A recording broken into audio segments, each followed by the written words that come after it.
Siyasətin izahlı lüğəti efirdədir. Siyasi səfərbərlik qrupun passiv fərdlər toplusundan ictimai həyatın fəal iştirakçısına çevrilməsi prosesidir. Siyasi səfərbərlik nədir? Sualımızı Siyasi Elmlər üzrə fəlsəfə doktoru, Beynəlxalq Münasibətlərin Təhlili Mərkəzinin baş məsləhətçisi Mətin Məmmədli cavablandırır.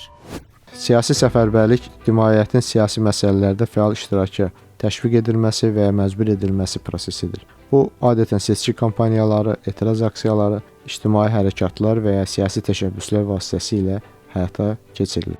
Siyasi səfərbərlik cəmiyyətin müxtəlif qruplarını öz maraqlarını müdafiə etməyə və ya siyasi liderləri dəstəkləməyə yönəldir. Bu prosesin əsas məqsədi insanları siyasi sistemdə daha aktiv iştiraka cəlb etməkdir. Siyasi səfərbərlik həm könüllü, həm də məcburi ola bilər. Könüllü səfərbərlik adətən vətəndaşların öz iradəsi ilə siyasi fəaliyyətlərdə iştirakını əhatə edir. Məcburi səfərbərlik isə hökumət və ya digər təsirli qüvvələr tərəfindən təşkil edilir.